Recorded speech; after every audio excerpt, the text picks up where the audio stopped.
ရင်ဤနဲ့ပါပြီအမြတ်များသောကုသိုလ်များအကြောင်းတရားဒေသနာတော်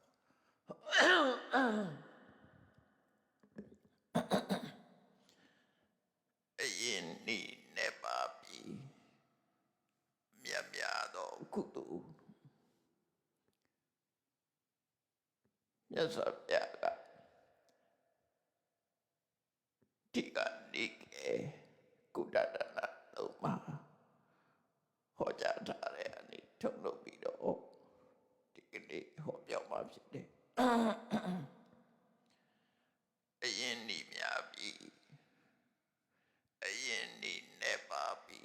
အမြတ်များသောကုသိုလ်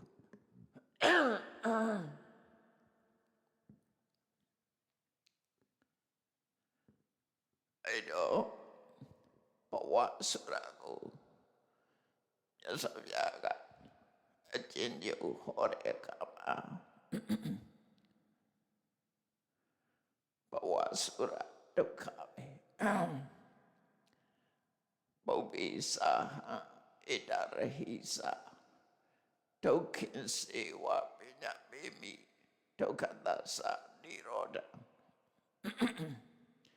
ထုတို့သုတ်တန်နေမှာအထူးသဖြင့်အနုရဒသုတ်တန်မှာလည်းအဲ့လိုခေါ်ထားတာရှိတယ်ရှေးရခင်ကရောအခုရောဒုက္ခနဲ့ဒုက္ခနိရောဓနှမျိုးကိုမြတ်စွာဘုရားဟောကြားခဲ့တာရှိတယ်အဲ့တော့လောကကြီးမှာအရှိတရားဆိုတာဒုက္ခနဲ့ဒုက္ခနိရောဓဘဝဆိုတာဒုက္ခပဲဒါတော့ထင်ရှားတယ်သစ္စာလေးပါးကိုကြည့်လိုက်မယ်ဆိုရင်လေဒုက္ခသစ္စာဒုက္ခသစ္စာဆိုတာအလုံးကိုချုပ်ပြီးတော့ပြောတာခန္ဓာ၅ပါးရဲ့ဖြစ်မှုကိုဘဝလို့ခေါ်တာအဲ့တော့ခန္ဓာ၅ပါးဆိုတာဒုက္ခပဲအဲ့ဒီရသော်ပြရဲ့သုံးသပ်ချက်ကတော့သရဝရိယထတဲ့ခန္ဓာ၅ပါးသည်ဒုက္ခသာဖြစ်တယ်သစ္စာရှုတော့ကပြောရင်လည်းဒုက္ခပဲပဋိစ္စသောဥပ္ပရှုတော့ကပြောရင်လည်းဧဝမေတ္တကေဝလတဒုက္ခခန္ဓာဒုက္ခစုပဲလို့ပြောတယ်နော်သစ္စာရှုတော့ကကြည်ပဋိစ္စသောဥပ္ပရှုတော့ကကြည်မြတ်စွာဘုရားဘဝကိုဒုက္ခလို့ပဲသတ်မှတ်ခဲ့တာဖြစ်တယ်။ဘာဖြစ်လို့ဒုက္ခလို့သတ်မှတ်တာလဲလို့ဆိုလို့ရှိရင်ပฏิမြဲလို့သာဖြစ်တယ်။မမြဲတဲ့အရာဒီအဲ့ဒါကိုလေယတနိစ္စတန်ဒုက္ခမမြဲတဲ့အရာဟာဒုက္ခပဲလို့ပြောတာ။အဲ့ဒီဒုက္ခဘဝရထားတဲ့အခါမှာဒုက္ခရထားတာဖြစ်တော့ကြောင့်အဲ့ဒီဒုက္ခသက်သာဖို့အတွက်ကုသိုလ်ကောင်းမှုတွေလုပ်ကြရတယ်ဘူးလေးရဘယုံစင်ဆိုတာလိုပဲရထားတာကဒုက္ခအဲ့ဒီရထားတဲ့တည်းမဲ့ကိလေသာတွေကိုကြောက်ပြုပြီးတော့အကုသိုလ်တွေလုပ်တယ်ဆိုလို့ရှိရင်ပမစကားမှာဘူးလေးရဘယုံစင်ဆိုတာလို့ပို့ပြီးတော့ဝန်လို့ဖို့ဖြစ်တယ်နော်ပေါ်စိတ်လို့ကြောက်ရွံ့ထုစေရက်လေးဆိုတဲ့စကားလည်းပဲငကောကမှရထားတာဒုက္ခရထားတာကိုထပ်ပြီးတော့အကုသိုလ်လုပ်လိုက်တဲ့အခါမှာပို့ပြီးတော့ဆိုးတဲ့အခြေအနေဖြစ်လာတယ်အဲ့ဒါကြောင့်မလို့လူတိုင်းဟာကိုရထားတဲ့ဘဝကိုဒုက္ခလို့ရှုမြင်တတ်ဖို့လိုအပ်တယ်ပေါ့ဒုက္ခလို့ရှုမြင်ရမှာဖြစ်တယ်သစ္စာရှုတော့ကကြည့်ဒုက္ခပဲပထမသစ္စာကိုရထားတယ်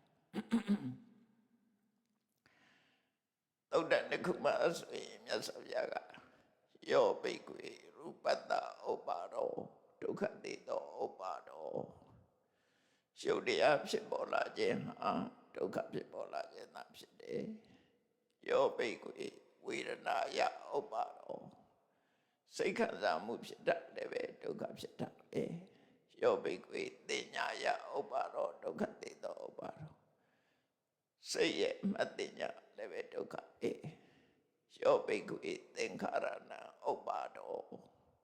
ဒုက္ခတိတောဥပ္ပါဒောသင်္ခါရဆိုရယ်စိတ်ဆောကြံတွေးတတ်တဲ့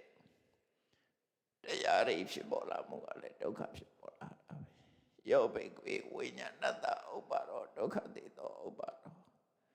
အသိစိတ်ဆိုရယ်ဝိညာဉ်ဖြစ်လာတာလည်းဒုက္ခဖြစ်လာဆိုလိုတာကတော့ခန္ဓာ၅ပါးရဲ့ဖြစ်ပေါ်မှုသည်ဒုက္ခဖြစ်ပေါ်မှုသာဖြစ်တယ်အဲ့ဒီဒုက္ခကိုသက်သာဖို့အတွက်ကုသိုလ်ကောင်းမှုလုပ်ကြတာဖြစ်တယ်လူတွေရဲ့တဏ္ဍမှာလွှမ်းမိုးပြီးတော့ချုပ်ကိုင်နေတာကကိလေသာတွေဖြစ်တယ်ဘဝကိုရစေတတ်တဲ့အကြောင်းကိုသစ္စာ၄ပါးမှာကြတော့တဏ္ဍဒုက္ခသမုဒယအရိယသစ္စာတဏ္ဍဟာဒုက္ခကိုဖြစ်စေတတ်တဲ့အမှန်တရားပဲအဲ့တော့တဏ္ဍကိုကောက်တက်ပြီးတော့ပြောပြပဲလို့ကိလေသာအလုံးကိုဆိုလို့လေပေါ့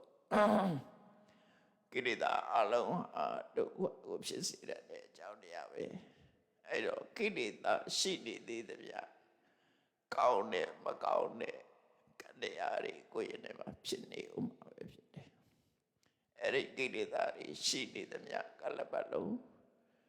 ကောင်းတဲ့ကုသိုလ်ဆိုတာလည်းရှိနေမယ်မကောင်းတဲ့အကုသိုလ်ဆိုတာလည်းလုပ်နေကြလိမ့်မယ်ရထားတာကမှဒုက္ခရထားတဲ့ထဲမှာအကုသိုလ်လုပ်လိုက်လို့ရှိရင်ဘဝမှာပို့ပြီးတော့နိမွန်းပွေရဆေးတို့ဒီပို့ပြသွားတယ်အဲ့ဒါကြောင့်မလို့နိဗ္ဗာန်မရခင်စัจ जाတတစီဖို့အတွက်မြတ်စွာဘုရားကကုသိုလ်တရားကိုလုပ်ပါအကုသိုလ်ရှောင်ပါလို့ဟောတာဖြစ်တယ်နော်ရထားတာကဒုက္ခအဲ့ဒီဒုက္ခတတဖို့အတွက်သဗ္ဗပပတ္တအာကရဏအကုသိုလ်မှန်သမျှမပြုနဲ့ကုသလသုပတ္တပရကုသိုလ်တရားတွေကိုတတ္တဝါပြည့်စုံလို့ဆိုတာရထားတဲ့ဒုက္ခတတရတတကြောင့်နိလန်ပေးတာဖြစ်တယ်လုံးဝဒုက္ခကမလွတ်သေးရင်တတပဲဆိုပါစို့ကုသိုလ်ဆိုတဲ့နေရာမှာကုသိုလ်တရားတွေရဲ့ပထမဆုံးအရေးကြီးတဲ့ကုသိုလ်ကပါလေနော်ဘုရားဘာသာတွေသိထားဖို့လိုတယ်ကုသိုလ်တရားတွေရဲ့အစပထမဆိုလိုတာကပထမဆုံးလုပ်ရမယ်ကုသိုလ်ပဲကုသိုလ်လဲသီလပဲဖြစ်တယ်ကောစာဒိကုသလနာဓမ္မနာသီလင်္စသုဝိတုဒ္ဓံကုသိုလ်တရားတွေရဲ့အစဆိုတာသီလပဲဖြစ်တယ်ဒါကြောင့်မလို့သီလကိုအဓိကထားသီလကိုမဖြစ်မနေစောင့်တော့အောင်သီလံယဝဇရသာတုသီလဆိုတာဥဒိတိုင်အောင်ကောင်းတယ်ဆိုတစ်သလုံးရှိနေရမယ်တရားပဲကိုယ်တလုံးအဲ့တော့ဘုရားဘာသာတွေကသီလကိုအလေးနဲ့ထားဖို့လိုအပ်တယ်ပေါ့ဒါအခြေခံမယ်ရှေ့တိုးဖို့ဆိုတာလေသီလနဲ့ပဲတိုးရမယ်အဲ့တော့သီလလုံလိုက်တာနဲ့တပြိုင်နက်ဘဝဒုက္ခတွေသက်သာသွားတယ်ဘာဖြစ်လဲသီလရှိလိုက်တာနဲ့တပြိုင်နက်အပေဆင်းရဲမှာခံစားရမယ့်ဒုက္ခတွေအများကြီးသက်သာသွားခန္ဓာဒုက္ခဆိုရတဲ့ပဲလူသားတွေကြုံတွေ့ရတဲ့ဒုက္ခတဲ့ငရဲသားတွေကြုံတွေ့ရတဲ့ဒုက္ခကမတမဆိုးတယ်နော်တရိစ္ဆာန်တွေကြုံတွေ့ရတဲ့ဒုက္ခကဆိုးတယ်ပြိတ္တာတွေကြုံတွေ့ရတဲ့ဒုက္ခကဆိုးတယ်အဲ့ဒီဒုက္ခတွေသက်သာဖို့အတွက်သီလကိုလုံအောင်ထိန်းသိမ်းဆက်ပါအဲ့တော့သီလဆိုတဲ့ကုသိုလ်တရား ကုသလဆိုတာအပြစ်ကင်းပြီးတော့ကောင်းကျိုးတွေကိုဖော်ဆောင်နိုင်တဲ့တရားအဲ့ဒီကုသိုလ်တရားကဘဝမှာဆင်းရဲဒုက္ခကိုအများကြီးသက်သာစေတယ်ခန္ဓာဒုက္ခရှိနေပေမဲ့လို့အပါယဒုက္ခအဘယ်ဘုံမှာကြုံတွေ့ရမယ့်ဒုက္ခကနေသူကကဲ့တင်ပေးနိုင်တယ်နော်ကဲ့တင်ပေးနိုင်တယ်ဒါကြောင့်မလို့ဒုက္ခသက်သာဖို့အတွက်သံဃာထဲမှာသီလဆိုတာလောမှာဖြစ်တယ်ဒါကမရှိမဖြစ်အဓိကလောက်အောင်မယ်သီလရှိလိုက်တဲ့အတွက်ကြောင့်အဘယ်ဘုံသားတွေကြုံတွေ့ရတဲ့ဆင်းရဲဒုက္ခတွေကလွတ်မြောက်သွားပြီလူတိုင်းအားလက်တွေ့မျက်မြင်ကြည့်လိုက်မယ်ဆိုရင်တရိစ္ဆာန်တွေရဲ့ဒုက္ခဘလောက်ကြီးမားတယ်လေလူတွေကနိုင်ကျင့်ပြီးတော့တပ်ဖြတ်စားတော့နေကြတယ်နွားတွေကြွယ်တွေဆိုရင်လည်းလူတွေကနှစ်ဖက်ရုပ်ထိုးပြီးတော့ခိုင်းစားနေကြတယ်သူတို့ရဲ့ဒုက္ခကိုချင်းစာကြည့်လိုက်မယ်ဆိုရင်ဘယ်တမဆိုးရတယ်လူတွေရဲ့တရိစ္ဆာန်တွေပေါ်မှာထပ်ပိုးပြီးတဲ့ဒုက္ခတွေအလုံးကိုများတပ်ဖြတ်နေကြတာဆိုတော့အဲ့ဒုက္ခတွေအဘယ်ဘုံသားတွေကြုံတွေ့နေရတဲ့ဆင်းရဲဒုက္ခတွေသီလလုံလိုက်တာနဲ့အဲ့ဒီဆင်းရဲဒုက္ခတွေကလွတ်မြောက်သွားနိုင်သို့တော့ခန္ဓာဒုက္ခကတော့မလွတ်နိုင်သေးဘူးခန္ဓာဒုက္ခမလွတ်နိုင်သေးဘူးအဲ့တော့ခန္ဓာဒုက္ခကလွတ်ဖို့ရအတွက်ကြတော့သီလအပြင်မှာသမထ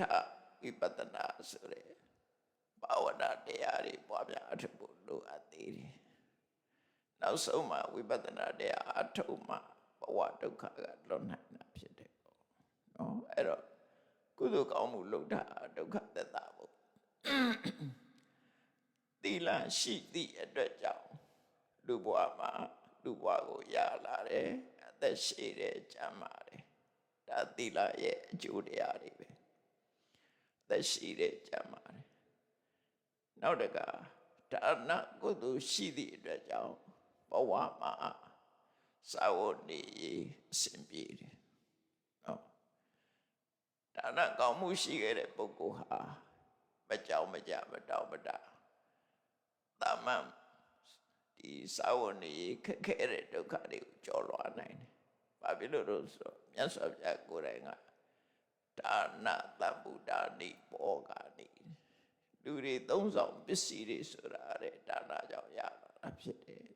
။ကိုရှာလို့ရောမရဘူးလား။ရှာလို့လည်းရတယ်။နော်သို့တော့ကံပေးလို့ရတာနဲ့ရှာလို့ရတာမတူဘူး။ကိုယ်ပြချမ်းသာတယ်။ကံပေးလို့ရရင်လောလကူနဲ့ရရှာတဲ့အခါကျတော့အမှန်တမ်းပဲမှန်စင်ရတော့ရှာကြတယ်အဲ့တော့ဒါနကောင်းမှုရှိလို့ရှိရင်ဘဝမှာဘဝယတ္တိဖို့အတွက်အများကြီးချမ်းသာသွားတယ်သီလရှိလို့ရှိရင်ဘဝမှာကြုံတွေ့ရမယ့်အခက်အခဲတွေအများကြီးသက်သာသွားတယ်အဲ့ဒါကုသိုလ်ကသက်သာစေတာတခြားအရာသက်သာစေတာမဟုတ်ဘူးဒါကြောင့်မလို့ကုသိုလ်ဆိုတာလောက်ကိုလောက်ရမှာဖြစ်တယ်ကိုယ့်ဘဝကိုစင်မြင့်နေရင်ကုသိုလ်ဆိုတာရှိကိုရှိရဒီလိုဆိုလို့လည်းပေါ့နော်အဲ့တော့သီလဆိုတာကိုခြေခံလိုက်မယ်ကုသိုလ်ကောင်းမှုတွေအားဘုရားရဲ့တရားတော်အရာအစစ်အစစ်လုပ်သွားဖို့လိုအပ်တယ်ဘယ်ရပဲဖြစ်ဖြစ်လည်းပဲတို့ဒီဂရီတို့ဆိုတာရှိတယ်သူလည်းပဲနဲ့သူဒီဂရီနဲ့သူပစ္စည်းဥစ္စာတွေတောင်းပါပဲ quality ချင်းတူတာမဟုတ်ဘူးအဲ့တော့ကုသိုလ်ဆိုတဲ့အထဲမှာလည်းပဲကုသိုလ်တွေကတစ်ခုနဲ့တစ်ခုမတူကြဘူးဒါနကောင်းမှုနဲ့ပတ်သက်ပြီးတော့ကုသိုလ်နဲ့ပတ်သက်ပြီးတော့ဆင်းရဲဒုက္ခကိုသက်သာစေတဲ့ကုသိုလ်ကောင်းမှုတွေကိုလှုပ်သွားတဲ့အခါမှာ ကုတ္တဒနာတုံမှာမြတ်စွာဘုရားရဲ့လမ်းညွှန်မှုရှိတယ်လောကမှာစေရနာတရားနဲ့နောက်မောဟချမ်းသာဖို့အတွက်ဆိုပြီးတော့အလှကြီးပေးကြတယ်ရှေးခေတ်ကလည်းအလှပေးတာလည်းရှိတယ်အဲ့ဒါတွေကိုအလှလောက်တာဟာဘဝချမ်းသာရေးအတွက်ဆိုပြီးတော့လုပ်ကြတယ်အဲ့ဒီအလှကြီးတွေကိုယဉ်ညလို့ခေါ်တယ်ယဉ်ညရစ်ပူဇော်တယ်လို့လည်းပြောရတယ်ပေါ့လူမှုတမ်းမှုတွေရှေးခေတ်ကလူမှုတမ်းမှုတွေဟာအပြစ်မကင်းတဲ့အလုပ်တွေလည်းပါတယ်ပေါ့အပြစ်ကင်းတဲ့အလှရှိသလိုအပြစ်မကင်းတဲ့အလှတွေရှိတယ်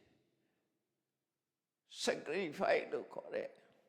ရှစ်ပူဇော်တဲ့အလုပ်တွေအားလည်းပဲသူတို့ချမ်းသာခြင်းလို့လုပ်တာပဲဖြစ်တယ်တတ္တဝါတွေကိုတတ်ပြီးတော့ရစ်ပူဇော်တယ်ကိုချမ်းသာရေးအတွက်တတ္တဝါတွေကိုတတ်ဖြတ်ပြီးတော့ရစ်ပူဇော်အဲ့ဒီလိုလှူတဲ့အလှမျိုးဟာအလှလို့ပြောရပေမဲ့လို့ချီးမွမ်းနိုင်တဲ့အလှမဟုတ်ဘူး။ဘာဖြစ်လို့လဲဆိုတော့အဲ့ဒီလိုအလှမျိုးကိုသူတော်ကောင်းတွေကဝေရရှောင်ညတယ်မသွားဘူး။ညာနာပုဂ္ဂိုလ်တွေသွားရောက်လက်ခံတာမလုပ်ကြဘူး။မြတ်စွာဘုရားလက်ထက်တုန်းကသားကောင်းတွေကိုတတ်ပြီးတော့ရစ်ပူဇော်တဲ့အလေးထားရှိတယ်ခုခေတ်ပါနဲ့တူတော့ဆိုရရခြေတဲ့သဘောပေါ့နော်ကောသလမင်းကြီးအိမ်မဆိုးတွေမတဲ့အခါမှာရရခြေဖို့ကြိုးစားတယ်အဲ့ဒါလိုကြိုးစားတဲ့အခါမှာသားကောင်းတွေကိုတတ်ဖြတ်ပြီးတော့ပူဇော်တဲ့ရည်မျိုးတွေကိုလှုပ်ဖို့တိုက်တွန်းတယ်အဲ့ဒါမျိုးတွေပေါ့နောက်ပိုင်းကျတော့မြတ်စွာဘုရားရဲ့အဆုံးအမသူတော်ကောင်းတွေရဲ့အဆုံးအမရလာတဲ့အခါကျတော့အပြစ်ကင်းတဲ့အလှူဒါနဆိုတော့ခုခေတ်ဆိုလို့ရှိရင်စတုဒီတာကျွေးတယ်နော်လာသမျှပုဂ္ဂိုလ်တွေနိဗ္ဗာန်စိတ်ခင်တယ်အလှူကြီးပေးကြတယ်ပေါ့နိဗ္ဗာန်စိတ်ခင်တယ်စတုဒီတာကျွေးတယ်ပရဟိတအလုပ်တွေလုပ်ကြတယ်အဲ့ဒါကုသိုလ်လုပ်တာအဲ့ဒီကုသိုလ်တွေအကျိုးမရှိဘူးလားရှိတယ်အဲ့ဒီကုသိုလ်တွေဟာအရင်အနှိများတယ်ဝေယဝိဆာတွေလည်းများတယ်နော်လူတွေကအချိန်ပေးပြီးတော့လုပ်ကြရတာဖြစ်အချိန်ပေးပြီးတော့လုပ်ကြရတယ်အဲ့ဒီလိုအရင်အနှိတွေအများကြီးမရှိပဲနဲ့အမျက်ပိုများတဲ့ကုသိုလ်မျိုးမရှိဘူးလားမြတ်စွာဘုရားလက်ထက်တုန်းကကုတ္တဒန္တဆိုတဲ့ပုံနာကြီးကမြတ်စွာဘုရားကိုလျှောက်ဖူးတယ်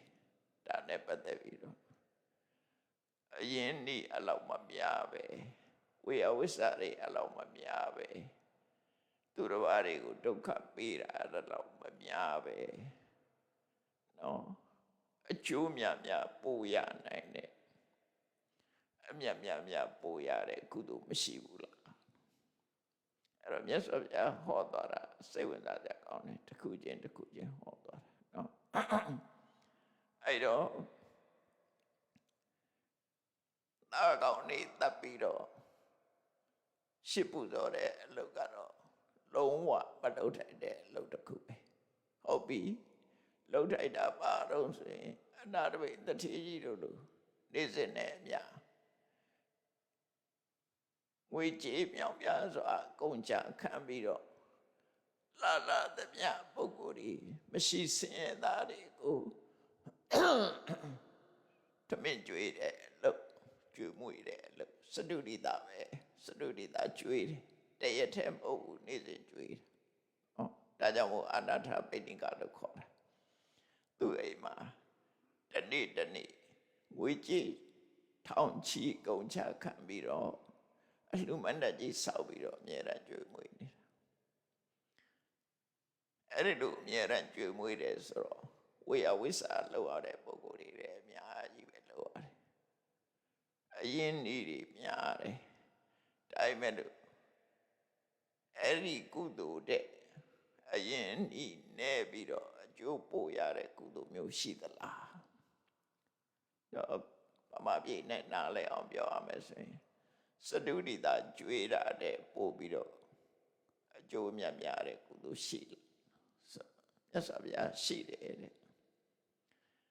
အဲ့ဒီကုသိုလ်ကဘာကုသိုလ်လဲဆိုနေသဒါနအနုကုလယဉ်ညာလို့ခေါ်တယ်ကိုကျင့်သီလရှိတဲ့ပုဂ္ဂိုလ်တွေကိုကိုကျင့်သီလရှိတဲ့ပုဂ္ဂိုလ်တွေကိုရည်စူးပြီးတော့အလှူဒါနလုပ်တာအကုန်လုံးကိုလှူတာမဟုတ်ဘူးတကယ်ကိုကျင့်သီလရှိပြီးတော့ကျင့်ကောင်းတဲ့ပုဂ္ဂိုလ်တွေကိုလှူတာနေသဒါနဥမာမဲ့မြမပြေအနေနဲ့ပြောမယ်ဆိုလို့ရှိရင်ကျန်အတန်ဃာတွေကိုနေစဉ်ဆွန်လောင်းနေနော်ဆွန်လောင်းနေပုံစွန်လောင်းနေဆိုတာမျိုးပေါ့သို့မဟုတ်ကိုယ်အိမ်ကကိုတတ်နေတဲ့တော့နေစဉ်ချက်ပြီးတော့ဆွန်လောင်းနေနေသဒါနကိုစားရတဲ့ကနေစဉ်လောင်းနေသဒါနဆိုတာထာဝရလှူနေတဲ့အလှူတစ်ခုပေါ့နေသဒါနအမြဲတမ်းလုပ်တယ်တရက်မှမပြတ်ဘူးကုသိုလ်ကောင်းမှုလုပ်နေကြတယ်အနာတပိတတိရဲ့အိမ်ဆိုလို့ရှိရင်ရှမ်းသံဃာတွေကိုတနေ့900ပင်ပြီးတော့ဆုံးကတ်တယ်နော်အမြဲတမ်းနေစဉ်လှူတာစရေးရမဲနဲ့မဲကြရကိုရောတွေကိုပင်ပြီးတော့အမြဲတမ်းအိမ်မှာဆုံးကတ်တယ်ဓမ္မပရရဲကြတော့900တောင်မကဘူးရှင်နဲ့ပြတယ်အဲ့တော့နာရဝိတ္တိကနေ့စဉ်အိမ်မှာဆွမ်းကတ်တယ်အဲ့ဒါမျိုးကိုနေသဒါနလို့ခေါ်တယ်အဲ့ဒီနေသဒါန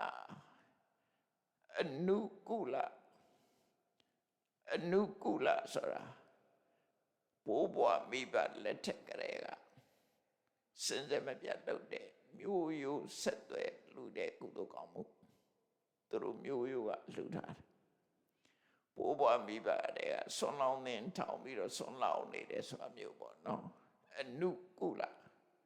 ဆွေစဉ်မျိုးဆက်လုပ်ပြီးတော့လှူနေတာအဲ့ဒီနေသဒါနအနုကုလယဉ်ညာလို့ဆိုတဲ့ဒီကုသိုလ်မျိုးကတဲ့ခုနလိုလာသမျှစတုရိတာကျွေးတဲ့ကုသိုလ်တဲ့ဝေယဝိဆာလည်းနဲတယ်နော်ဝေယဝိဆာနဲတယ်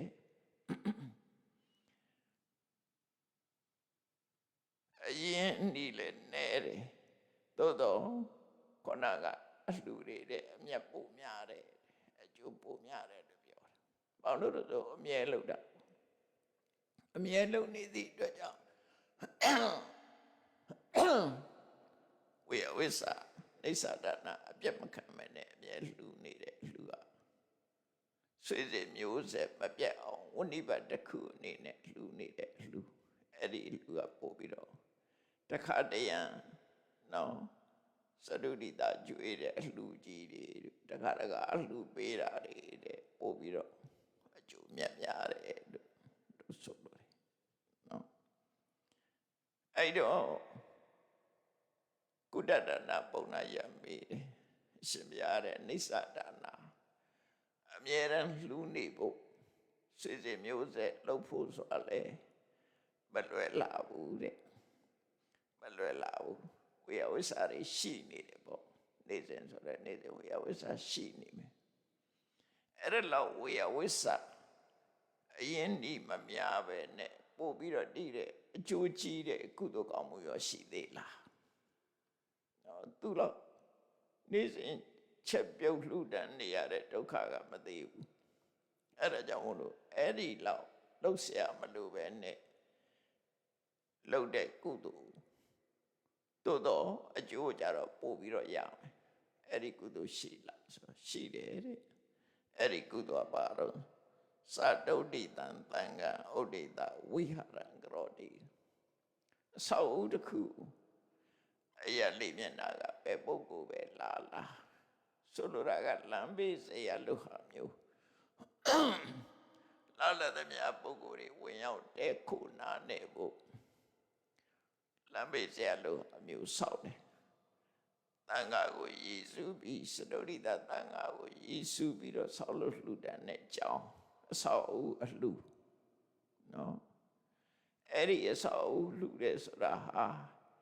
တစ်ခါပဲလုပ်ရတယ်အဆောက်အဦတစ်ခုဆောက်တာလိုက်လို့ရှိရင်10နှစ်15နှစ်သိပ်ပြီးတော့ခိုင်ခိုင်မာမာဆောက်တာလို့ရှိရင်10နှစ်အတွင်းပြည့်ရမလို့အနှစ်20အတွင်းပြည့်ရမလို့နောက်ထပ်လှုပ်ရှားမလို့တစ်ခါပဲလုပ်အောင်အဲ့တော့ဝိယဝိဆာနဲ့ပေါ့ကိုကြောင်းတစ်ကြောင်းဆောက်လို့လှူဒန်းလိုက်တယ်ဆိုပါစို့အဲ့ဒီကြောင်းတစ်ကြောင်းကိုဆောက်လို့လှူဒန်းထားတဲ့ကုသိုလ်ကနောက်ထပ်နေ့စဉ်လိုက်ပြီးတော့လုပ်နေကြမလို့ပေါ့ကြောင်းလှူပြီးသွားပြီဆိုရင်ကုသိုလ်ရအဲ့တော့ဝိဟာရဒါနဆိုတဲ့ကြောင်းအလှူကခုနကနိစ္စဒါနဆွေတွေမျိုးစေ့လုပ်ရတဲ့အနုကူလအဲ့ဒီကုသိုလ်ကောင်းမှုတွေတဲ့ပို့ပြီးတော့အရင်နေ့နေပါပြီးအမျက်ပူရတယ်လို့မြတ်စွာဘုရားကဟောတယ်ဟောတော့ကုတ္တဒနာပုံနာကြီးကကျောင်းဆောက်လှူတယ်ဆိုတာဟုတ်ပါတယ်တခါပဲဆောက်ရမှာနေပေါင်းများစွာကျောင်းက10နှစ်လည်းတည်နိုင်တယ်အနှစ်20 30 40အနှစ်100ထိအောင်ကိုလှူထားတဲ့ဆောက်ဦးကရှိနေမင်းတို့မင်းကြီးလှူခဲ့တဲ့ဗုဒ္ဓဂယာမှာမင်းတို့မင်းကြီးလှူခဲ့တဲ့ဇေယျကြီးတောင်ခုချိန်ထိရှိတော့မယ်မင်းတို့မင်းဆောက်လို့လှူသွားတဲ့ဇေယျကြီးတောင်ခုချိန်ထိရှိနေအဲ့ဒါလို့တကအလုံးထားပြီးရင်ရရှိအလှမျိုးကပို့ပြီးတော့အကျိုးရှိတယ်နောက်ထပ်လည်းလှုပ်ဆရာမလို့ဆိုတော့အဲ့ဒါလို့ဆောက်ဖို့ဆိုတာလည်းပဲကုန်ကြစိတ်တွေများတယ်နော်ကုန်ကြစိတ်တွေများတယ်အဲ့ဒါလောက်ထိအောင်ကုန်ကြစိတ်မများပဲနဲ့နော်ဘာမှအကုန်ကြမရှိပဲနဲ့ဒီကျောင်းဆောက်လှူတဲ့အလှူတဲ့ပို့ပြီးတော့ကောင်းတာရှိသေးလားဒါမေးလို့ထွက်တာနော်ကျောင်းဆောက်ပြီးတော့လှူတဲ့ဝိဟာရဒါနကုသိုလ်တဲ့ပို့ပြီးတော့ကောင်းတဲ့ကုသိုလ်ရှိသေးလားကျောင်းဆောက်ရသလောက်လဲဝန်တော့ဝန်ဖို့မဖြစ်ဘူးဘာမှဝန်တော့ဝန်ဖို့မဖြစ်ပဲနဲ့အကျိုးကျေးဇူးကြတော့ကျောင်းဆောက်ထားတဲ့ပို့ပြီးတော့ရတဲ့ကုသိုလ်ဆိုတော့မြတ်စွာဘုရားရှိတယ်တဲ့အဲ့ဒါတွေကကုသိုလ်ကောင်းမှုဆိုတာတစ်ခုနဲ့တစ်ခုအဆင့်ကမြင့်သွားတာနော်လုပ်ငန်းလည်းတက်တာသွားတယ်ခုနနေစဉ်ချက်ပြုတ်နေရတဲ့ဒိဋ္ဌာဒါနအဲ့ဒါတဲ့ကြောင်းတစ်ခါဆောက်ပြီးနေစဉ်လှုပ်เสียမလို့တော့ကုသိုလ်တော့ရတယ်တခါကြောင်းဆောက်တဲ့ကုန်ကြစိတ်လောက်မရှိပဲနဲ့ကုန်ကြစိတ်မရှိပဲနဲ့ရတဲ့ကုသိုလ်သို့တော့အကျိုးကျေးဇူးကြတော့ကြောင်းဆောက်လှူတဲ့ကုသိုလ်တဲ့ပို့အကျိုးကြည့်ရမယ်အဲ့ဒီကုသိုလ်မျိုးကဘာတော့ဆိုရင်ပတ္တနာစိတ်တော်ကြည်နူးတဲ့တရားတရားနဲ့ကြည်နူးတဲ့စိတ်ကြည်နူးဝန္တာတဲ့စိတ်နဲ့ဗုဒ္ဓံတရဏံကိစ္ဆမိမြတ်စွာဘုရားကိုစိကကိုးကွယ်တဲ့ကိစ္စတိဗုဒ္ဓံတရဏံကိစ္စတိဘုရားကိုကိုးကွယ်ရလို့သိမှတ်ပြုတယ်ဓမ္မံတရဏံကိစ္စတိဓမ္မကိုကိုးကွယ်ရလို့သိမှတ်ပြုတယ်သံဃံတရဏံကိစ္စတိသံဃာကိုကိုယ်ရဖြစ်သိမှတ်ပြုဆိုလိုတာကတရဏကမနာကုသိုလ်တရဏကမနာကုသိုလ်ဆိုတဲ့အဓိပ္ပာယ်ကဘယ်လိုဟာတော့ဆိုကိုယ့်ရဲ့အသက်ကိုယ့်ရဲ့ဘဝကိုဘုရားတရားသံဃာထံအနှံလိုက်တာပဲနော်ခုနကကြောင်းဆောက်တဲ့ဆိုတာကိုယ်ပိုင်တဲ့ပစ္စည်းကိုစွန့်ပြီးတော့ကြောင်းဆောက်တာအခုကဘဝတစ်ခုလုံးကိုဘုရားတရားသံဃာယရဏသုံးပါးကိုအနှံလိုက်တာဒါကြောင့်မို့ဇီဝိတပရိစ္ဆာကမယကုသိုလ်လို့ခေါ်တယ်ကိုယ်အသက်ကိုစွန့်တာနဲ့တူတူပဲဆိုလိုတာကသူ့ဘဝသူ့အသက်ခဏမြတ်စွာဘုရားကိုအနှင်းနဲ့တရားကိုအနှင်းနဲ့သံဃာကိုအနှင်းနဲ့ဘုရားတရားသံဃာယ ရဏသုံးပါးပေါ်မှာလုံးဝဆွန့်လွတ်လှူဒန်းတာပါလေဘဝကိုအနံပြီးတော့ဖရာရဲ့စကားကိုပဲနားထောင်ပါမယ်တရားကိုပဲကျင့်ပါမယ်သံဃာကိုပဲလှူဒန်းပြုပါမယ်ဟောရဏသုံးပါးနဲ့ပတ်သက်ပြီးတော့ကိုယ့်ရဲ့ဘဝကိုအနံပြီးကိုယ့်အသက်ကိုဆွန့်လွတ်တဲ့ကုသိုလ်ဒါကြောင့်မလို့တရဏဂုံကုသိုလ်ဟာကျောင်းဆောက်လို့ရတဲ့ကုသိုလ်ကောင်းမှုတွေပုံမြတ်တယ်ဘာမှဝေယဝိစာလည်းမရှိဘူးနော်တခါဆောက်နေတာလည်းမပြတ်မချင်းနေရောတခါကိုယ်ဝယ်ထားလိုက်လို့ရှင်မစွန့်မလို့ချင်းတရဏဂုံကရှိနေနော်ကျောင်းလို့ကုန်ကြစိတ်လည်းမရှိဘူးကိုယ့်ရဲ့ဘဝကိုယရဏသုံးပါးကိုအနံပြီးတော့လှူဒန်းလိုက်တယ်အဲ့ဒီတရဏဂမနကုသိုလ်ကအကြောင်းဆောက်ပြီးလှူတဲ့ကုသိုလ်တွေမြတ်တယ်အကျိုးကျေးဇူးပို့ပြီးတော့ရတယ်အဲ့တော့ကုဋ္ဌဒါနပုံနာကြီးဆက်လျှောက်တယ်ရှင်ဘုရားကိုယ့်ဘဝကိုအနံပြီးတော့တရဏဂုံဆောက်တည်ရတဲ့ကုသိုလ်တဲ့ပို့ပြီးတော့အကျိုးများရှိနိုင်တဲ့ကုသိုလ်ရှိသေးလားအဲ့တော့မြတ်စွာဘုရားကရှိသေးတယ်တဲ့တရဏဂုံဆောက်တည်ပြီးတဲ့နောက်မှာငါးပါးသီလကိုဆောက်တည်ပတ္တနာစိတ်တော်သိက္ခာပရာနိသဘာတိယတိချီနူဝန္တာရဲ့စိတ်နဲ့လိုက်နာကျင့်သုံးရမယ်သိက္ခာပုဒ်တွေကိုစောင့်တည်ရမယ်အဲ့ဒီနေရာမှာအထက်ကရာကမှတ်ချက်ပေးထားတယ်တရဏဂုံကိုအခြေခံပြီးတော့စောင့်တည်တဲ့ငါးပါးသီလပြောတာဘာဖြစ်လို့လဲဆိုတရဏဂုံမပါပဲနဲ့ငါးပါးသီလလည်းရှိသေးတယ်အဲ့တော့ဗုဒ္ဓဘာသာဖြစ်ပြီးတော့ငါးပါးသီလစောင့်တည်မှာပို့ပြီးတော့အကျိုးကြီးတယ်ဆိုတဲ့အဓိပ္ပာယ်ရတယ်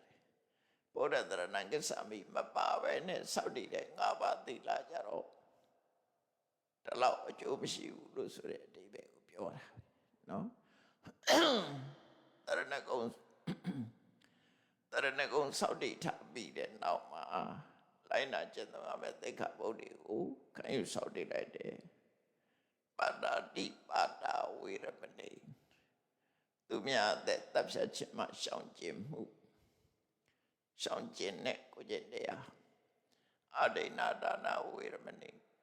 သူများပိုင်ပစ္စည်းမပေးတဲ့ပစ္စည်းကိုမတရားယူခြင်းမှရှောင်ကျဉ်တဲ့သိက္ခာပုဒ်ကာမေတုမိစ္ဆာစာရဝေရမဏိကာမကိစ္စမှာမာယွင်းစွာပြုမှုဆိုတဲ့အကုသိုလ်မှုကရှောင်ကျဉ်တဲ့သိက္ခာပုဒ်မုတ္တဝါဒဝေရမဏိတပည့်သားအကျိုးပြပြသောအောင်လိန်နိတိစပြောကြတယ်ဆိုတဲ့မုတ္တဝါဒမှာရှောင်ကျဉ်တဲ့သိက္ခာပုဒ်သူရမေရယမစ္ဆပမရဌာနာမူရစေတတ်တဲ့အယက်သေးစားတောက်စားခြင်းမှရှောင်ကျဉ်တဲ့သိက္ခာပုဒ်အဲ့ဒီသိက္ခာပရလို့ခေါ်တဲ့မပြတ်မကွယ်လိုက်နာတော့အမယ်အချက်၅ပါးသီလစောစောပြောရတဲ့သီလတရဏဂုံစောင့်တည်ပြီးတဲ့နောက်မှာအဲ့ဒီသီလကိုထပ်ပြီးတော့စောင့်တည်လိုက်မယ်ဆိုရင်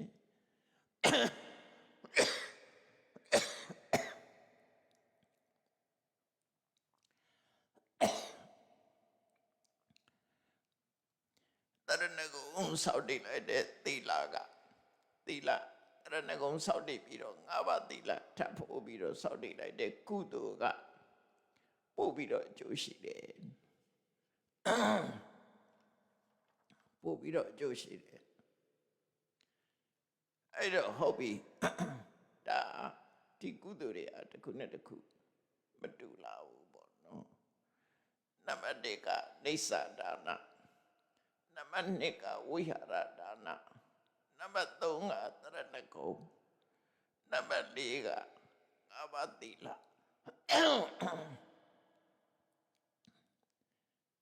အဲ့ဒါလို့ကုသိုလ်ကောင်းမှုတွေကတစ်ခုတည်းတစ်ခုပို့ပြီးတော့နော်အကျိုးပို့ပြီးတော့တစ်ခုတည်းတစ်ခုပို့ပြီးတော့အကျိုးကျေးဇူးတွေကိုဖြစ်စေတယ်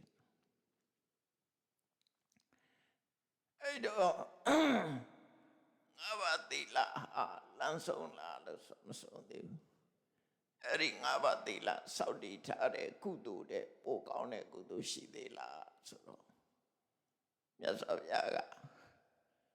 အစကစပြီးတော့အဲ့ဒါနဲ့ပတ်သက်ပြီးတော့ရှင်းပြတယ်နော် Buddhist practice လို့ဆိုရမယ်ဗုဒ္ဓဘာသာတွေလိုက်နာကျင့်သုံးရမယ်အချက်နော်ဒါကပုံမှန်အဖြစ်အဲ့ဒီအနေအထားမျိုးတည်တဲ့ပို့ပြီးတော့တိုးတက်လာဖို့အတွက်ကြတော့ပါရိလိုအပ်လာတော့ဆိုလောကမှာဘုရားပွင့်လာတယ်ပွင့်လာတဲ့အခါမှာမြတ်စွာဘုရားကတရားဟောတယ်မြတ်စွာဘုရားရဲ့တရားကိုနားပြီးတော့တရားတရားတွေဖြစ်လာတယ်တရားတရားတွေဖြစ်လာပြီးတဲ့အခါမှာကြီးမားတိုးတက်တဲ့ကုသိုလ်ကောင်းမှုကိုလုပ်ဖို့ရတဲ့လူပေါင်းလူလောကကနေခွာဆောင်ပြီးတော့ယတိယဝတ်တယ်ပေါ့ယဟန်ပြုတယ်ပေါ့နော်အဲ့ဒီကစပြီးတော့မြတ်စွာဘုရားဟောလိုက်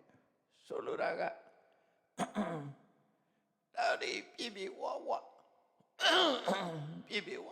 ကျင့်မို့ဆိုတာစွန့်လို့ရမယ်ကိစ္စတွေစွန့်လို့ဖို့လိုအပ်တယ်ကုသိုလ်ကောင်းမှုကိုအပြည့်အဝလုပ်ချင်လို့ရှိရင်လူဘဝမှာလုပ်လို့ရတော့လည်းပဲပို့ပြီးတော့ပြည့်စုံလုပ်ချင်တဲ့ဆိုရင်ဘာလုပ်ရမလဲစဉ်းစားတယ်စဉ်းစားလိုက်တဲ့အခါမှာတမ္ပါတော်ကရဝတော်တမ္ပါတော်ရသောပတောအိမ်နောက်တဲ့ဘဝမိသားစုဘဝမှာနေမယ်ဆိုလို့ရှိရင်ကုသိုလ်ဖြစ်ဖို့ရအတွက်ခက်ခဲတွေရှိတယ်ကုသိုလ်ဖြစ်ဖို့ခက်တယ်မိသားစုကိစ္စနဲ့ကုသိုလ်လုပ်ဖို့ရခက်ရင်နေဒါကြောင့်မို့မိသားစုဘဝမှာနေမယ်ဆိုလို့ရှိရင်ကိလေသာဖြစ်များပြီးတော့ကုသိုလ်လုပ်ဖို့အကျဉ်းချက်တယ်မွန်းချက်တယ်ပေါ့လူဘဝအဘောကတော့ပပိစ္ဆာလွတ်လပ်အဲ့တော့တဲ့ဘဝမှာမနေပဲနဲ့ရဟန်းဘဝကိုကူးပြောင်းလိုက်တာဟာလွေမြင့်ကြီးနဲ့လာဒရန်တူတယ်လွတ်လပ်တယ်ဆိုလိုတာကကာယဝိဝေကဖြစ်တယ်လို့ပြောတာကာယဝိဝေကဖြစ်တယ်ကိုတယောက်တည်းကိုယ်တော်ကိုနေလို့ရတယ်မိသားစုဘဝမှာနေရင်ကိုတယောက်တည်းကိုလှုပ်ချင်တာလှုပ်လို့မရဘူးနော်အဲ့တော့မိသားစုဘဝကိုစွန့်လွတ်ပြီးတော့ယဟန်ဘဝကိုကူးပြောင်းလိုက်တယ်အဘောကတော့ပပိစ္ဆာ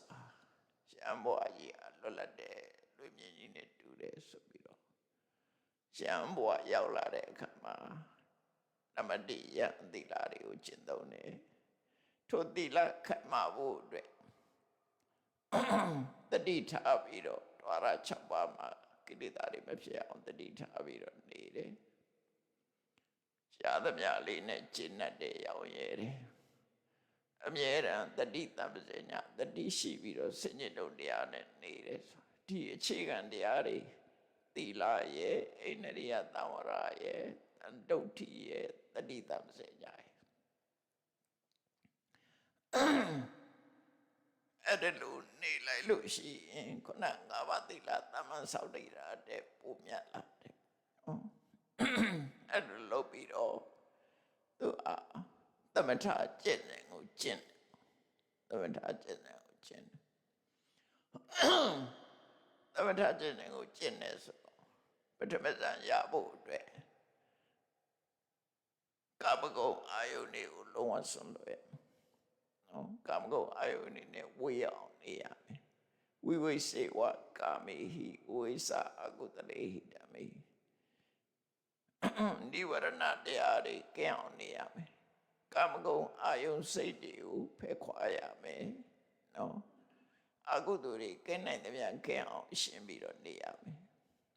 ။ဘာနဲ့လုပ်အောင်လဲဆိုရင်သမာဓိလုပ်ငန်းတစ်ခုလုပ်သမာဓိလုပ်ငန်းတစ်ခုလုပ်တဲ့အခါမှာကာမဂုဏ်အာယုန်တွေကင်းပြီးတော့အကုသိုလ်တွေကင်းတဲ့ဝိဝေကာသပိဋိဒုက္ခကာမဂုဏ်အာယုန်တွေကလွတ်ကင်းတဲ့ချမ်းသာဒုက္ခတစ်မျိုးဆိုတာရအဲ့ဒီချမ်းသာကကာမဒုက္ခနဲ့မတူကာမဒုက္ခဆိုတာနော်နှစ်ယောက်တွဲပြီးတော့နေလို့ရတဲ့ပျော်ရွှင်မှုဝိဝေကဒုက္ခဆိုတာတယောက်တည်းရတဲ့ပျော်ရွှင်မှုအဲ့တော့ဝိကသပိဋိဒုက္ခနဲ့ရလာပထမဇာရအဲ့ဒီပထမဇာရလို့တိဇံရတဲ့ပုဂ္ဂိုလ်ဟာသိဆုံးသွားလို့ရှိရင်သူကပထမဇာရရင်ပထမဇာပြမဘုံမှာသွားဖြစ်တယ်ပထမဇာပြမဘုံမှာမဟာဂတ္တကတကဘာတိအောင်တတန်ရှိနော်နည်းနည်းပြောရမှာမဟုတ်ကဘာနဲ့ချီပြီးတော့သက်ရှိကဘာနဲ့ချီပြီးတော့အသက်ရှိလိုက်တဲ့ဆိုတော့သူ့ရဲ့ဘဝဟာဆင်းရဲဒုက္ခတွေအများကြီးတက်တာသွားတယ်ခုနကလူဘဝနတ်ဘဝတွေပို့ပြီးတော့ပြမဘဝတက်တန်ပို့ရှိသွားတယ်ထို့တူပဲဒုတိယဇန်ရလိုက်လို့ရှိရင်ပို့ပြီးတော့သက်ရှိတယ်တတိယဇန်ဘဝရင်ပြမပြေရောက်ရင်ပို့သက်ရှိတယ်စရုဒ္ဒဇန်ရလို့ရှိရင်ပြမပြေရောက်တဲ့အခါပို့ပြီးတော့သက်ရှိတယ်ဆိုဆင်းရဲဒုက္ခတွေကပို့ပြီးတော့ယော့သွားတယ်ဒါပေမဲ့တန်တရားလွတ်သေးတာမဟုတ်သေးဘူးကုသိုလ်ကောင်းမှုတွေဆင်းရဲဒုက္ခကိုယော့ပါသွားစေတယ်သက်သာသွားစေတယ်ပေါ့အဲ့ဒီဆင်းရဲဒုက္ခတွေပထမဇာဒုတိယဇာတတိယဇာစရုဒ္ဓဇာလို့ဆိုတဲ့စတရားတွေရလိုက်တာနဲ့ပို့ပြီးတော့ဘဝဒုက္ခတွေကပို့ပြီးတော့ယောနေလာတယ်သို့တော့ဘဝဒုက္ခအဆုံးသတ်လာလို့ဆိုတော့ဆုံးသတ်သေးဘူးဘဝဒုက္ခတွေကရှိနေသေးတယ်အဲ့တော့စံပင်နေရပြီးတဲ့နောက်မှာဒီသမထကျင့်စဉ်ကိုသမထကျင့်စဉ်ကိုဖယ်ရှားပြီးတော့ဝိပဿနာကျင့်စဉ်ကိုကျင့်မယ်ဝိပဿနာကျင့်စဉ်ကိုကျင့်ပြီးဆိုတဲ့အခါကျလို့ရှိရင်တော့အဓိကတော့ကိုရထားတဲ့ခန္ဓာ၅ပါးဟာ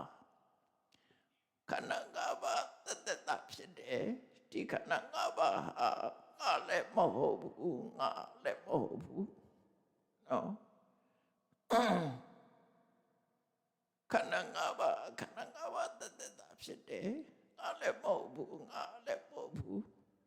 နေစာထာဝရလည်းမဟုတ်ဘူးအခုဖြစ်ပြီးအခုပြတ်သွားတဲ့အရာတွေသာဖြစ်တယ်သူ့ကြောင့်နဲ့သူဆက်ပြီးတော့ဖြစ်နေတဲ့အရာတွေသာဖြစ်တယ်လို့အမှန်မြင်လာ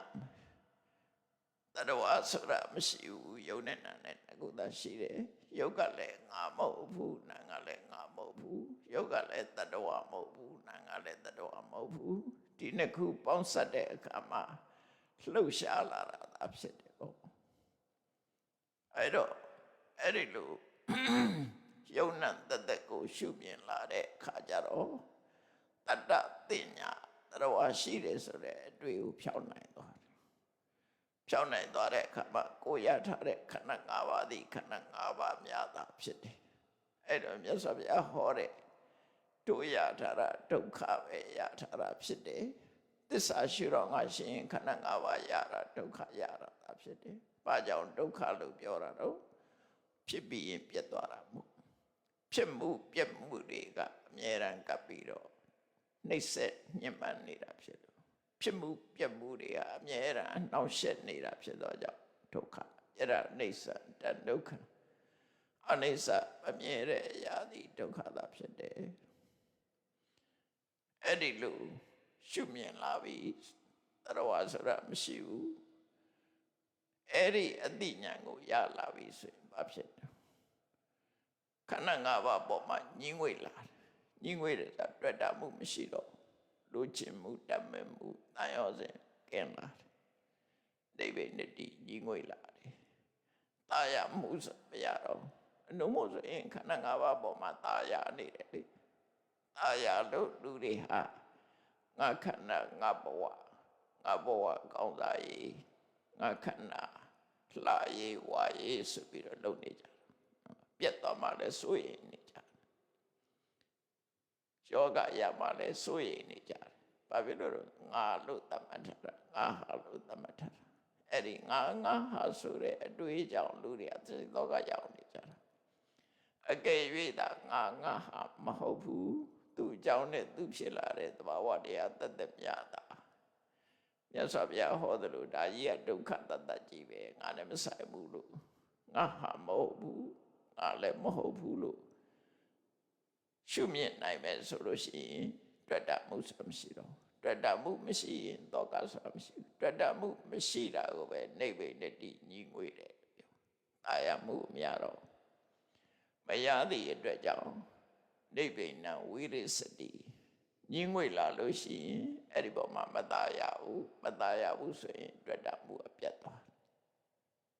။တာယောစဉ်ပြတ်သွားတယ်။အဲ့ဒီတာယောစဉ်ပြတ်သွားရင်ဝိရာဂဝိမု စတိတာယောစဉ်ပြတ်သွားလို့ရှိရင်တော့ကိုယ်စိတ်လေးကလွတ်မြောက်သွားတယ်။ဘယ်အနေလွတ်မြောက်သွားကိလေသာတွေကလွတ်မြောက်သွားတယ်။နော်ကိလေသာတွေကလွတ်မြောက်သွားလို့ရှိရင်ကံတရားတွေကလည်းပဲအကန့်အသတ်ပြီးသားဖြစ်သွားတယ်ဘဝကိုဖန်တီးနေတာကိလေသာတွေကဖန်တီးတဲ့ကံတရားတွေကနေဘဝကိုတည်ဆောက်နေတာအဲ့တော့ကိလေသာကုန်သွားလို့ရှိရင်ကံကလည်းပဲအကျိုးပေးလို့မရတော့အဲ့ဒါကိုပြောတာပထမဝိမု တ္တနော်ဝိရာဂဝိမု စတိဆိုရင်ကိလေသာပြတ်သွားတာနဲ့တပြိုင်နက်လွတ်သွားပြီဘယ်ကလွတ်တုံးဆိုလို့ရှိရင်ကိလေသာကလွတ်သွားတယ်ကိလေသာကလွတ်သွားတာနဲ့တပြိုင်နက်ကံတရားတွေကလည်းလွတ်သွားတယ်နော်ကံတရားလည်းလွတ်သွားတယ်အဲ့ဒီလွတ်မြောက်မှုဟာလွတ်မြောက်မှုအတွက်ဝိပဿနာတရားထောက်လို့ဆိုလို့လွတ်မြောက်သွားပြီပထမကိလေသာကလွတ်တယ်နောက်ပြီးတော့ဒုက္ခလို့သတ်မှတ်ထားတဲ့ခန္ဓာ၅ပါးနဲ့လွတ်သွားတယ်ကိလေသာကလွတ်တယ်ကိလေသာဒုက္ခကလွတ်တယ်ပြီးတော့ဝတ္တဒုက္ခလို့ဆိုရဲခန္ဓာဒုက္ခကလွတ်တယ်အဲ့တော့မြတ်စွာဘုရားဟောထားတဲ့ဘဝဆိုတာဒုက္ခဆိုတာအဲ့ဒီဒုက္ခကြီးရာတွေမှာဆုံးသက်သွားတာနော်အဲ့ဒါကြောင့်မလို့ဝိပဿနာကုသိုလ်ဟာသမထကုသိုလ်နဲ့ပို့ပြီးတော့ကောင်းတယ်တော့ကုသိုလ်အစဉ်စဉ်တစ်ခုနဲ့တစ်ခုပို့ပြီးတော့အကျိုးကျေးဇူးများလာဖို့မြတ်စွာဘုရားဟောတာနောက်တစ်ခါဝိပဿနာကုသိုလ်ကြောင့်ရတဲ့မဲ့ကုသိုလ်ကြတော့ရှိသမျှကိလေသာတွေအလုံးကိုမဲ့လေးစင်နဲ့ပယ်လိုက်တဲ့အခါကိလေသာတွေကုန်သွားတယ်အဲ့ဒီကြတော့မှဒုက္ခဆိုတာကိုကျော်လွန်နိုင်တာဖြစ်တယ်ပေါ့နော်ဒါတော့မှလက်ရှိဒုက္ခလေးကတော့ကြံနေအောင်ပဲပြိဋိဘံစံပြီးတဲ့နောက်မှာတော့ဒီဒုက္ခတော့မရှိတော့ဘူးလို့ဆိုပြိဋိဘံမစံငယ်အတွင်းမှာတော့ခန္ဓာဒုက္ခရှိနေသေးတယ်အဲ့ဒီခန္ဓာဒုက္ခပထမကိလေသာဒုက္ခကိုအရင်ရှင်းရမယ်ပြီးတော့မှခန္ဓာဒုက္ခကရှင်းမှာဖြစ်တယ်ခန္ဓာဒုက္ခကိုရှင်းရမလို့ကိလေသာဒုက္ခကိုပဲရှင်းရမယ်ဘာကြောင့်လို့ဆိုရင်ကိလေသာនិရောဓိကမ္မនិရောဓကိလေသာချုပ်ငြိမ့်သွားရင်ကံနေချုပ်ငြိမ့်သွားတယ်ကံနေချုပ်ငြိမ့်သွားရင်ဘဝဒုက္ခချုပ်ငြိမ့်သွားတယ်အဲ့တော့ကိလေသာဖယ်ရှားနိုင်မှုအတွက်ဝိပဿနာတရားဝိပဿနာကုသိုလ်သည်ကုသိုလ်တွေထဲမှာအစင်းမြင့်ဆုံးကုသိုလ်ဖြစ်တယ်လို့မြတ်စွာဘုရားဟောကြားလို့ရမယ်ဖြစ်တယ်ဒါကြောင့်တရားချစ်ခင်သူတော်တဲ့ပြိဿပေါ့နော် သိုလ်ကောင်းမှုအစဉ်စဉ်လုပ်တဲ့အခါမှာအရင်အနည်းနဲ့ပါပြီးအကျိုးအများဆုံးကုသိုလ်ဟာဝိပဿနာကုသိုလ်ပဲဖြစ်တယ်နော်လုပ်လို့ရတဲ့ကုသိုလ်တွေထဲမှာဝိပဿနာကုသိုလ်ပဲဖြစ်တယ်ဒါကြောင့်တို့တွေဘဝဒုက္ခဘဝရထားတဲ့အချိန်လေးပါဒုက္ခလို့သတ်မှတ်ထားတဲ့ဘဝကဒီဒုက္ခတွေဆုံးသတ်ဖို့အတွက်လောက်ရမယ်လမ်းစဉ်လောက်ရမယ်ကျင့်သုံးရမယ်အကျင့်တရားဟာအမြင့်ဆုံးအနေနဲ့ဝိပဿနာတရားပဲဖြစ်တယ်လို့မှတ်သားပြီးတော့ဝိပဿနာတရားပွားများအထောက်နိုင်ဖို့ကြိုးစားနိုင်ကြပါစေကုန်သတည်း